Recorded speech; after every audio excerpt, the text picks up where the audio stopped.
I am thrilled that we have here today with us for our meeting, Dr. Devona Pierre. Dr. Pierre is the Equity, Diversity, and Inclusion Director at St. Petersburg College. She completed her graduate studies at Dillard University and earned her master's in adult education and doctorate in higher education administration from Auburn University. She has more than 10 years of experience helping organizations transform their equity, diversity, and inclusion goals.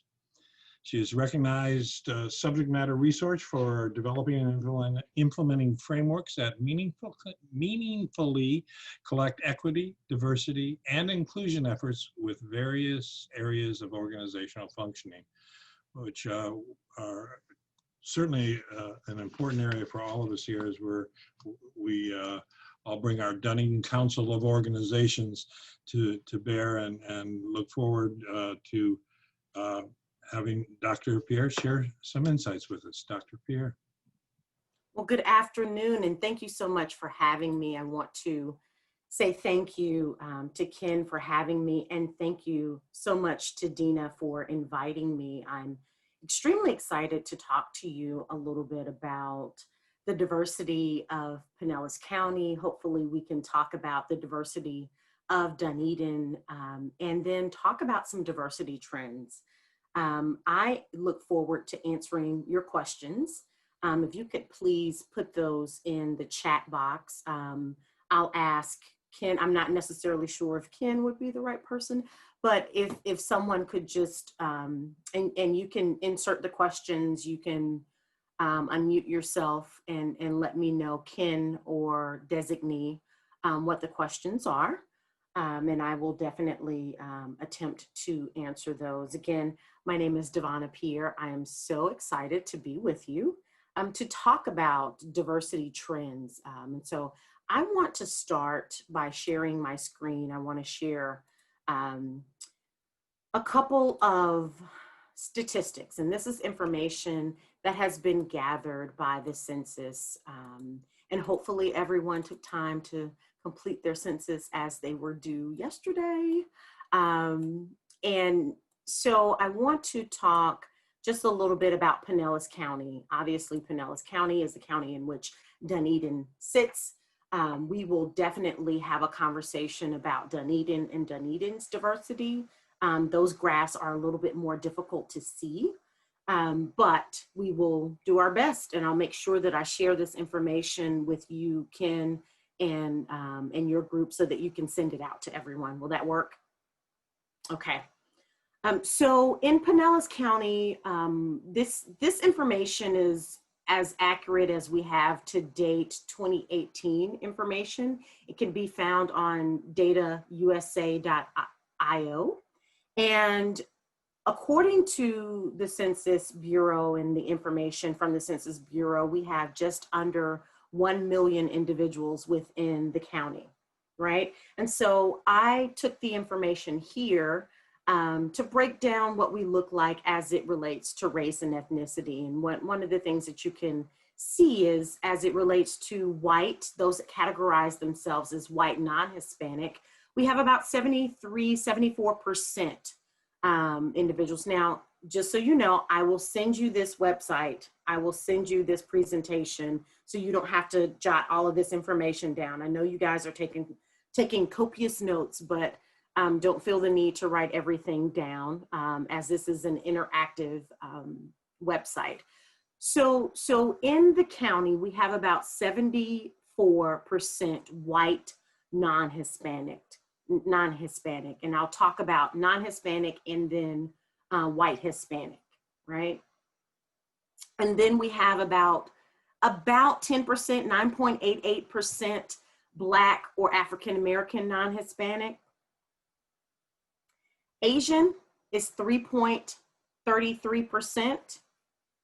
And then there's the category multiracial non-Hispanic. I wanna stop on this and talk about this a little bit. In 2010, the Census Bureau finally created a new category, right? The census is now taking racial information multiracial 2 or more races. And so that's very significant when we look at our demographics, because one of the trends, and I will say this prior to going into the trends, one of the trends we will see is more individuals identifying as multiracial, right?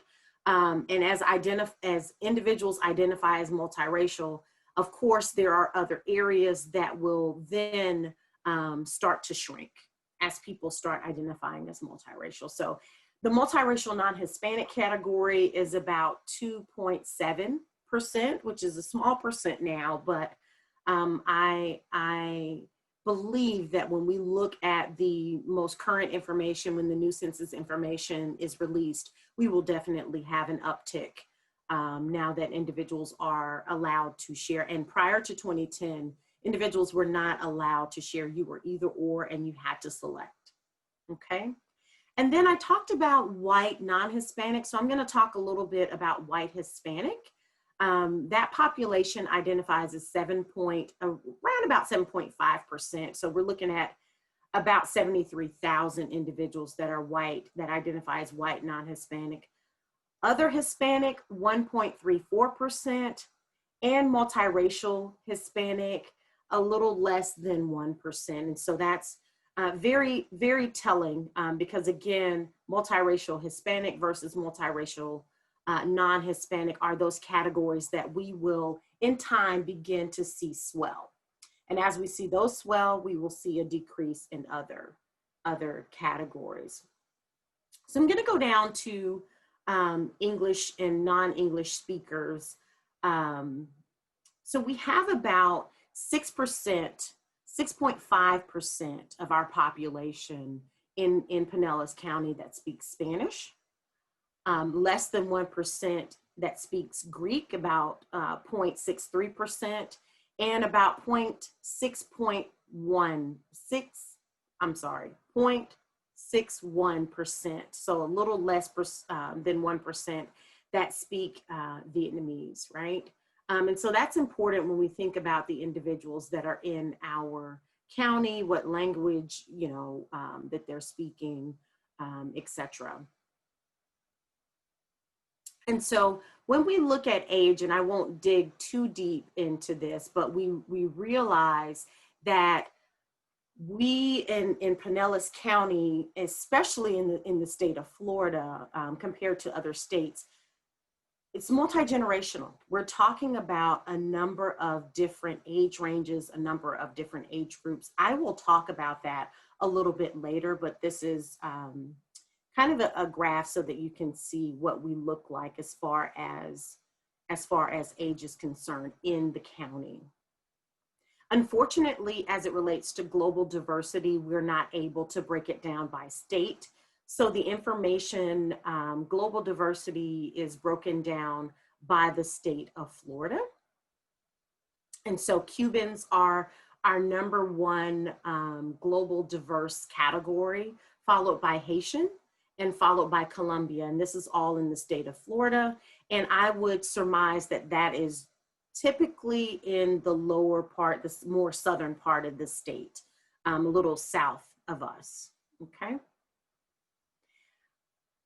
I'm very happy about the fact that they break down military veterans. And so when we look at our county, compared to the United States, we have a phenomenal representation from World War I, Korea, and Vietnam, superseding the percentages of the United States. And then the Gulf War in the 90s and the Gulf War in the early 2000s, we have a hefty representation, not necessarily superseding the representation throughout the United States. So very happy that they capture this information. In addition to, and while diversity encompasses a number of different things, right? Diversity encompasses race, ethnicity, religion, age, gender. Another thing I thought was extremely important for us to just take a look at is the median household income. and for us to take that into consideration. And so when we look at the county, this is where we lie. And this is the representation of the United States. Here are some of our neighboring, well, that's the state of Florida. Here's Pinellas, Tampa, St. Pete. And can I get to Pasco County? And so we see that we definitely have a little bit more work to do in our median household income. But, you know, we are definitely working on that. Okay. And so I will stop here with the data charts and the data graphs that we have. And I'll make sure to send this information so that you can do a deep dive and kind of look at our wages based upon race and ethnicity, as well as distribution, the wage distribution. And so now I really want to talk about some diversity trends, right? So I will talk about some diversity trends that we'll be able to see. Let me see, do I have enough time? I think I have enough time. Can you have to keep me honest with time because I'm a talker. And so I want to make sure. Go for it. Okay. Okay. Let me share my screen again. This may be a little bit more difficult to see, and I apologize. And so when we look at Dunedin, can you all see that, Ken? Can you see it? Okay. When we look at Dunedin, and we're looking at race and ethnicity, this is kind of how we compare. It's a little bit difficult. When we look at the state of Florida is about 44.4% non-white. When we look at Pinellas County, it's about 24.7%. And then we look at Dunedin, it's about 15.5%, okay? And that encompasses Hispanic, Black, Asian, as well as other, okay? And so that's what Dunedin looks like from a non-white race ethnicity population, okay? These are a little bit more difficult to see, and it's breaking down the Tampa Bay area, which is not necessarily, I mean, it's an interesting thing to have, but not necessarily what you want to see. You want to see your area specifically. So when we talk about race and ethnicity, that's especially what we're talking about. So let's move on to some of the trends, some of the diversity trends, and hopefully this will show up for me. I have a number of different things, and I'm pretty sure that there may be some questions, and I look forward to talking about that and answering those questions and sharing this information with you. Let me share my screen again. Yes, it is, Dina. It is a very interesting image. Okay, so let's talk about diversity trends. All right, here we go. So when we talk about diversity, realize that I'm talking about a number of different things, from race and ethnicity, from gender, from religion, and I'll re-emphasize that. But some of the things that we talk about when we talk about diversity and diversity trends is this inclusion of equity, right?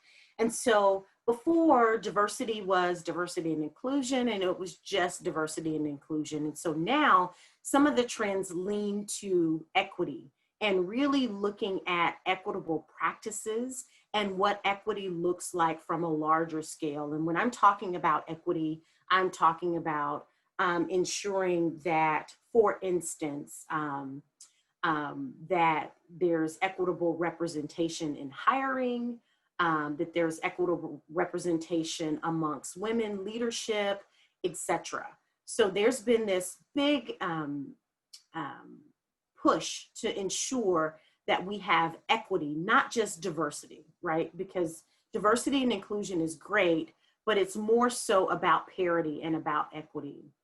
And then we have this multi-generational focus. we have about, and I'm looking at my notes, we have about 5 or so generations that we're looking at in our county now. And so when we think about those 5 generations, we're looking at a number of different age ranges, a number of different learning styles, and different needs. And so when I say multi-generational, I mean from the Twitterverse, I mean, you know, from Facebook, Zoom, and all of those different things. And really how we process information, how we receive information, and how we process those things, and how we reach certain individuals. And so, Ken, I think that that's very important when we talk about diversifying and making sure that we have individuals of varying age ranges and varying backgrounds, because we're going to get a number of individuals that may not necessarily be a part of the Twitter generation. But if we want to reach those individuals, we definitely have to employ some strategies that they are accustomed to receiving, right? So that's definitely something that we need to be mindful of. And then bias. And so there's this term called unconscious bias. And so we think about it a lot in the workforce, in higher ed, and maybe not necessarily as much as we should, but we can focus, or we should focus a little bit more on bias and how to address those biases. And I'll talk about social justice a little bit later. But there's a such thing as an unconscious bias, and there are ways in which we can tap into those biases and be able to kind of self-correct those things. And so those are things that we definitely need to think about when we think about diversity, equity, and inclusion, to ensure that we are open to all groups. I am grateful and very appreciative. And let me give you an example, and this is not a critique, Ken, but I want to make sure that I give you an example. We just had a prayer, right? We had a prayer. And so my question is, for those that are non-believers or that are not Baptists, how are they being included in this group? And are they being included in this group and welcomed in this group, right? Normally when I give, and let me give you another example. Normally when I give these sorts of talks, I normally have a recognition of tribal nations and those types of things. And so making sure that I acknowledge that the land on which we sit is not was not necessarily our land to begin with, right? But then I also talk about the individuals that came to this land not of their own free will, right? Some of my ancestors. And then other things that I make sure that I include is introducing myself as Devona with pronouns she, her, hers. So making sure that we are inclusive, and this goes into gender identity expression in the LGBT plus community, making sure that this is a space where individuals are open to be exactly who they are. And so I'll go into gender identity and supporting gender identity expression in the LGBTQ plus community. We have definitely seen in Pinellas County, as well as nationally and globally, the thought process that individuals are able to express who they are and bring their whole selves to whatever space in which they're in. And so making sure that we recognize and identify that even though I may present as a she, I may not necessarily identify as a she, and my pronouns I may be non-binary. I may identify as a he, but I may also identify as a they. And so ensuring that gender identity expression and the LGBT community is a part of what we do in allowing individuals to bring their full selves to our organizations is extremely important. We will definitely see an increase in that. We've seen an increase in the past years, but we will definitely see an increase in coming years. But also intersectionality. And so when I talk about intersectionality, I'm not just a woman, right? I'm a woman that identifies as being Black. And I'm a woman that identifies as being Black who is an ally and an advocate for the LGBT community. And so intersectionality is something that when I bring this forth, what I'm talking about with intersectionality is how we bring our diverse and our multiple diverse selves to the table. I am not a veteran, but we have to think about what everyone is bringing to the table. Ken, you're a male, you identify or you present as a male that identifies as being white, but you may also be a veteran. And making sure that we're cognizant that people are complex. We are complex as individuals, and bringing those things forward and making sure that we acknowledge those things, making sure that we acknowledge our Muslim brothers and sisters, our Greek Orthodox brothers and sisters, and non-binary individuals, our Catholic brothers and sisters. And so realizing that when people come to us, they are a number of different things. They identify as a number of different things, and being able to acknowledge the complexity of who we are. And then also class. Obviously, class is an issue that we've had to contend with for a very long time. But there are definitely some things that some gaps in class. There are some things that we're dealing with the middle class, with the lower class and upper class, and those gaps are starting to, the holes in between those are starting to increase. And so being mindful of class and what those things look like, that's definitely a trend that we're going to see an uptick. And then social justice emphasis, and I'm going to stop sharing my screen and talk to you all about social justice and some of the things related to social justice. When we talk about social justice, we are talking about some of the things that are happening. I know it may be uncomfortable for some individuals to talk about Black Lives Matter, to talk about the Me Too movement, but these are things that are present and evident in our society. And when we talk about the ways in which we engage our citizens and the way in which we engage, for instance, individuals that are police officers, we have to be mindful of the things that are going on around us. We cannot bury our heads in the sand. And so when we talk about social justice issues, we have to be cognizant of that and what's going on, not just in Pinellas County, in Tampa Bay, the state of Florida, but around us, because before you know it, these sorts of things will be brought to our front door.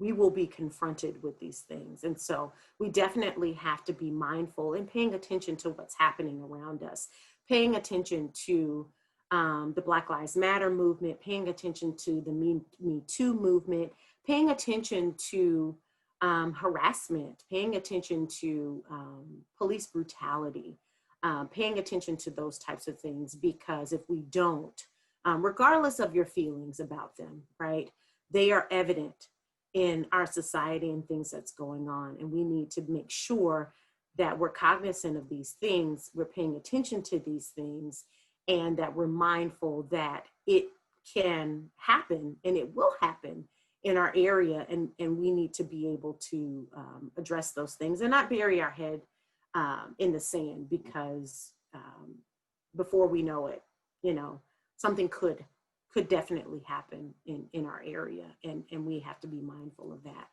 I see a couple of questions. How should an organization, what should an organization do to ensure that their membership and leadership is inclusive of all races, particularly in community like Dunedin, which is 85% white? Thank you so much, Rebecca, for that question. One of the things that I will say is being mindful, first of all, of who you are as a region and area is very much so important, because now that you know who you are, you're able to then go into those communities and say, we are the Dunedin Council of Communities, and we want to ensure that we're inclusive to your community. So I want to make sure that you reach out to that community. You find that in to that community, whether it be a religious organization, whether it be going to the community and inviting individuals into your organization, and make sure that we're not necessarily just talking about race. Let's talk about age. Let's talk about including individuals of varying ages. And let's talk about some of those diverse categories that we looked at a little bit earlier, and making sure that we reach out to them. Figure out where they are and go there. If they're on Twitter, go to Twitter. If they're on Facebook, go to Facebook. Create a Facebook presence, create a Twitter presence. Go to the neighborhoods in which you can see on the statistical atlas. I'm going to send you information. It will break down for you, and let me see if I can do this. It will break down for you where individuals live based upon their race, right? So let me share this with you really quickly. And hopefully you're able to see this. But it will break down for you where the white population lives, where the Hispanic population lives. This is where the Hispanic population lives, right? Go there. Go to that community. Let's see, Black. These are the most populous areas where the Black population live. 12.44%, 13.52%, 11%. Asian, right? So when you look at this map, mixed, right, and other, I would definitely, and again, I will send you this information, the website, so that you'll be able to do a deeper dive. But go there, right? Go there, talk to the residents, talk to the individuals in those communities, meet individuals where they are. And again, and I'm talking about Twitter and Facebook and all those wonderful things. We have another question. Do you see companies asking interview questions that deal with diversity, equity, and inclusion? Yes, I do. And not necessarily just talking about equity, diversity, and inclusion and asking them those sorts of things, but I definitely see a focus, not necessarily just on interview questions, but also making sure that they are advertising their positions in areas that are diverse, that are inclusive, to ensure that we have equity, making sure that we're going to communities. And I will say that at St. Pete College, we're definitely going in that direction to ensure that we are advertising, that we're advertising in communities that are diverse, and we're definitely getting there. Second question from Phyllis. Thank you for this question, Phyllis, or these couple of questions. How do you recommend boards, organizations, companies to set value statements and key priorities related to diversity, equity, and inclusion and accessibility? Thank you for including accessibility. because that's often an area that is overlooked. To be perfectly honest with you, Phyllis, I believe that that's something that should be done with a diversity professional, with the help of a diversity professional. Because and no offense, Phyllis, no offense, Ken, no offense to the organization, but if the same individuals that are a part of the organization is trying to identify value statements that are inclusive and diverse and accessible, and you're not inclusive, diverse, and accessible, then that's going to create a problem. And so my thought process is that you look into diversity consultants, you consider hiring a diversity consultant, and I can definitely provide some names for that, and not to plug myself. I can, be that individual, but I definitely have some individuals. I'm not sure if, Ken, are you familiar with GABE? I think it's GABE, or there's an organization for a government, and I know you're not a government organization, but a government and community type of organization that looks at diversity and inclusion. I'll send you that information. Let me just write that down. And they have, send info. They have that, some of those types of things that you can look at as an organization, especially community. I think it's GABE. I'll have to look at that. I have that saved somewhere. Thank you, Rebecca. I'm glad. But I think that if you are serious about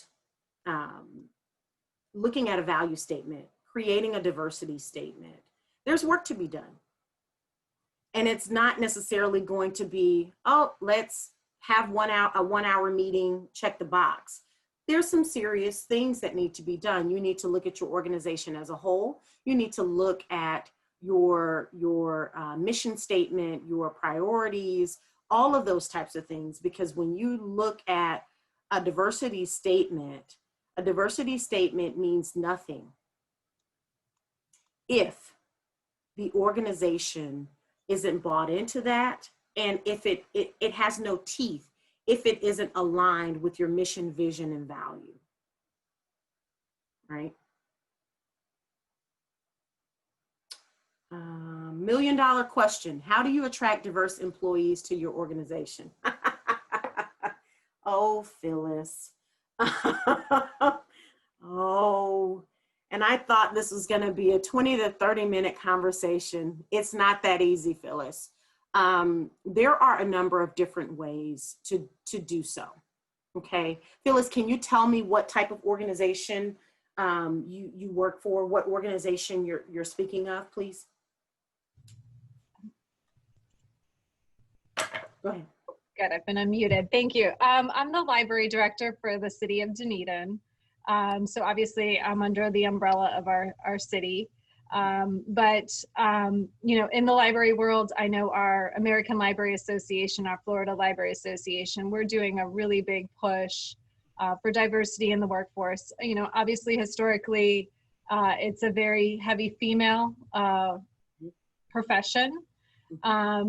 And being in Dunedin, our staff is mainly white. We have some Hispanic.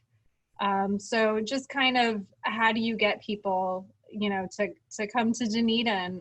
We've got a great culture here. We're very accepting. We're very welcoming. I think we've got a great staff, and but I would love for more diversity among our staff. We do have some LGBTQ IA. So we have a gambit of everything.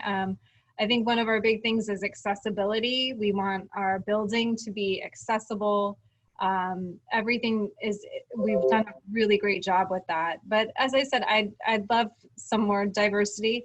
Our ages are kind of changing. That's another thing. We've got some younger staff, and as you mentioned, multiple generations. So that's exciting because that's helping us all change. But I've just seen nationwide libraries just being more about how can we mentor and encourage younger, diverse people to come into the profession.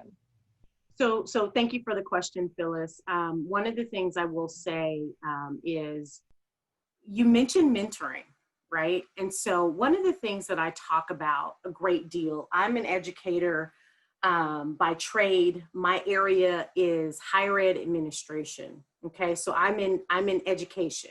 One of the things that we lack is diversity in education, in the sense that there are very few men that are teachers, especially in K-12. And we are seeing strides, but most of the workforce in K-12 in the country are white women. And so the way, you know, it's kind of difficult to turn a ship quickly, you know, but there's definitely some things that we have to do in order to move that forward. This is not a conversation that I can have with you in, you know, a question that I can answer very quickly. But I will say this, look at your website, look at your position announcements, look at who you're mentoring, right? What type, and I hate to plug my organization, but I will. What type of partnerships do you have with St. Pete College, for example? And what type of partnerships do you have throughout the community? Because if you can get into those communities, and it might not necessarily be in Dunedin, it might be in St. Pete, it might be in Clearwater, you will possibly have to go outside a little bit further into the county in order to be able to tap into some of that diversity. But it is all about, you tapped on mentorship. It is all about mentorship. What are you doing? What are you doing for high school students? What are you doing for middle school students? What are you doing for elementary? And I know that that's a lot, but we have to think a little bit more strategic when we're talking about diversifying, because if we keep doing those same things, we're going to keep getting the same results. So I would say, look at your partnerships, right? And that goes to high schools, because you need to talk to those high school students about careers in you know, careers in library, right? And let them know, and let, for instance, young men know that it's awesome to be a librarian. This is something that you can do. But in addition to that, look at your website and look at the makeup of your website. Look at what you're attracting and who you're attracting and who's clicking on your website when it comes to employment. And this goes beyond, and Ken, I don't know if you're going to cut me off or not. I'm sorry. It's getting there. Okay. Yes. Okay. Sorry. We'll wrap it up here. I told you I'm a talker, but oh, well, I tell you, the subject, I see us inviting you back very, very soon to, you know, do more of this discussion, because it certainly warrants more than the time we've been able to allot to it. Absolutely.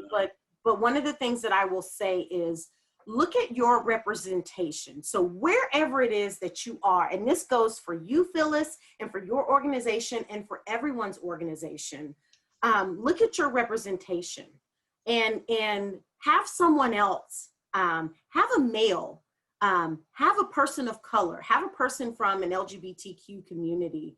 Look at your visual representation, your website, your Facebook page, and have them to give you feedback. Because if I don't see me, right, is this a place for me? If I'm not seeing me in the ways in which your public facing representation, if I don't see people of color, if I don't see men, if I don't see individuals within the LGBTQIA community, or something to indicate to me that we are accepted there, I'm not going to give you the time of day, to be honest. So I hope that answered your questions.